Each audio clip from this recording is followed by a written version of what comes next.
How y'all doing?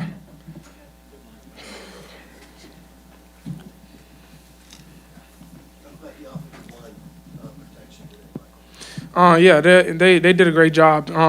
We knew this defense was going to present a lot of different looks, different personnels out on the field, and I feel like everybody, was on the same page, and we communicated at a high level, and we were able to be at our best when it was needed the most.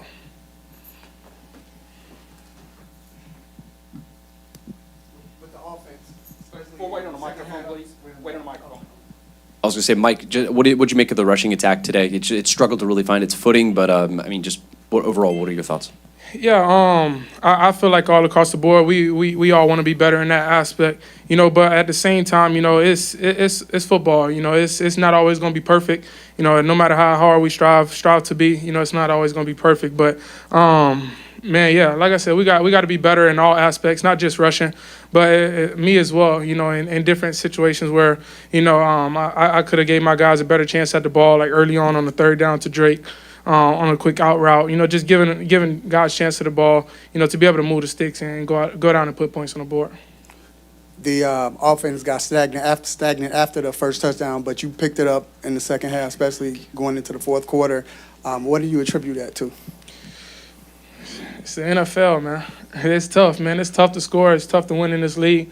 But yeah, man. Obviously, we all put in all the preparation, each and every day coming up to game day to go out there and execute in those big time moments and not have that lull, throughout the game after we got that first touchdown. But at the same time, on the other side of the field, those are NFL players as well, and those guys make plays just how we make plays. And obviously, we want to make more and come out on top. But today, they got the better of us. And did you get a chance to speak to Hodge on that last pass for the field goal attempt?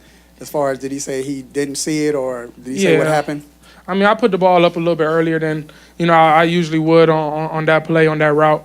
And he just didn't see it at the time. He got a little bit of contact at the top of the route, and once he cleared the contact, the ball was already there. So he didn't see it at that moment. But at the same time, I'm not mad at him. Over here, Mike. What was the key in that 18-play drive there to get the lead late? Just sticking through it. Everybody continue to do their part and finish plays. Not obviously you say 18 plays. It's you don't really see that too often. So for the O-line and receivers and everybody that's running routes, to be able to still continue to come out there and go full speed and play at a high level on play 13, 14, 15, 16, it's great to see, and it just shows. I put a shout out to our strength conditioning team, making sure that we're ready for those moments when we got to be out on the field a little bit longer than we're used to. And then just to follow that up, you get the lead, doesn't go well. You're back on the field there with a minute. On the 14, what are y'all saying to go out and you hit the big play to Ray to get that kind of drive started?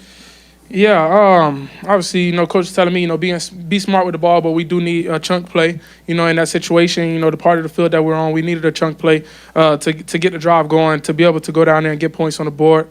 Obviously, we needed a field goal at the end, so we were looking to score. We wanted to score, and if we had to go for a field goal, then that's what it was. But, coming out, as soon as we got out on that field, it's like it don't matter where we start from, the 14, the 30, or the 40. It don't matter where we at. We got to go out there and put points on the board to help us win the game. Michael, near the end of the game, the two fourth quarter red zone plays that you converted on, you look totally comfortable in those type of situations. What is it that causes you to be so, like you look almost like an NFL veteran in those spots? What's going through your mind in those situations?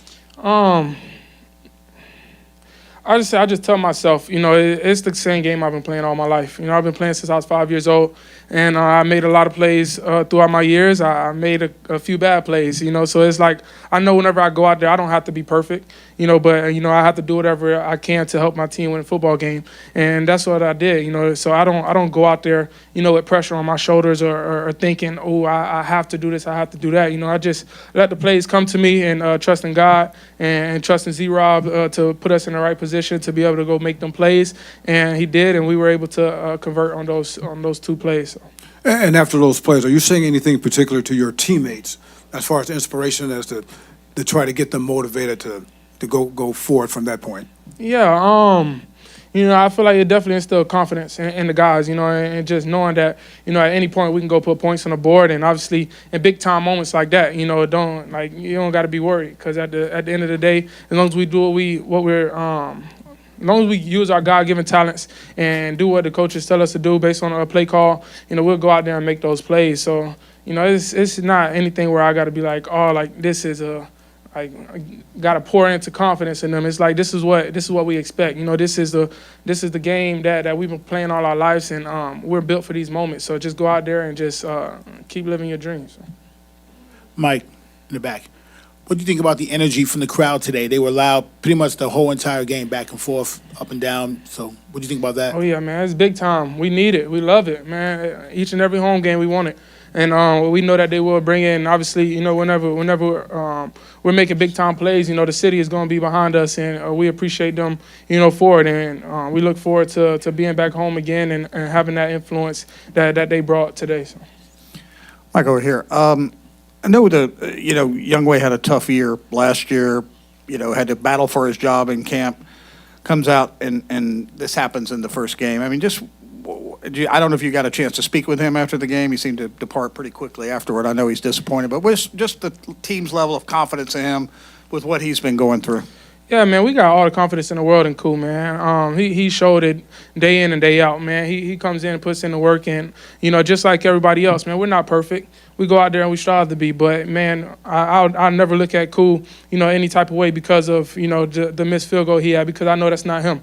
I know the player that he is. I know how much he cares about the game and how much he cares about, his job. So I just tell him just continue to understand and know who you are, man, and don't let this try to define you, because at the end of the day, that game didn't only come down to just that last field goal. We had times early on in the game to make big time plays to, put us in a position to where we didn't even have to, be in that position where we needed to tie it with a field goal. So it's like I just told him, bro, just keep being you, man. Don't let this define you. Mike, going off of that, what is your leadership style when it comes to moments like that? Because you are a captain, this is, your first game, and I'm sure you did have to have a hard conversation with Koo. Yeah, like I said, man, I just said, trying to make sure I continue to help him understand that, we still trust in him, we still believe in him, and like you said, being a captain or not, at the end of the day, we're a brotherhood. This team is a brotherhood. We're close and we're all together. So it's like, everybody is uplifting Koo. Not just the captains, but everybody on that field, because we know the guy that he is. We know what he does day in and day out to go out there and be great. And man, we're not perfect. We're not perfect as much as we want to be. I feel like you and your teammates had some confidence in your scrambling ability. I'm not sure. Do you think you surprised the Bucs a little bit with your legs today? Because you're not really known as that guy. I don't know if I surprised them or not. Maybe towards the end, because they were going man all those that last drive, down in the red zone. Maybe they were just expecting I wasn't going to be a factor in that. But I mean, that's a good team over there. That's a good defensive coordinator over there. And we look forward to the next matchup with them. So. On y'all's run game, how much flexibility do you have at the line of scrimmage to change run plays? I know you got a variety of plays you can call, but can you switch between one run to the other? Yeah, I can. Is that something that you think with more experience you'll do differently than you did today, or? I do whatever is in the play call. Whatever coach tell me to do, that's what I do. I don't go outside of whatever that is. We got a game plan set. And coming into the game, we're like, okay, we want to run this play. We get a certain look. We don't like it. We're going to go to the next play. And, I feel like I did a good job with that today, making sure we was running in all the right looks that we wanted to be in. A couple of times today, I think one with Casey and one with Drake, they stopped their routes a little short. Do you feel like that's just familiarity with your style and, the ball went a little deeper, I think, than both of them were expecting? You were going that way toward the glass. I don't remember, but that's back to the thing. We're not perfect. Right. Obviously I want to give those guys a chance and allow them guys to make big time plays on the ball, but I'm not perfect, man. I try to be.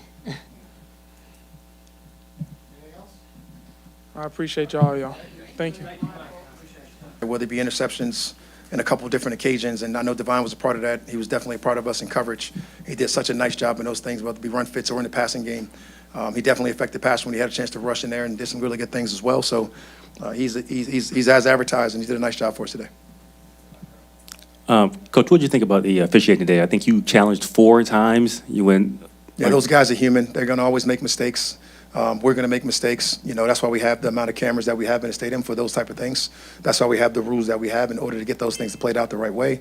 You know, our stadium did a great job of showing us things we need to get shown and to be able to challenge those things when they came up. And I'm never going to point fingers at officials for making, you know, high-speed decisions on the grass. That's just, you know, that's impossible for just about anybody. So we got to make those decisions, and they got it right at the end of the day. That's all I can say. And then on that last one with under 2 minutes with Bajan, it looked like they ruled him inbounds.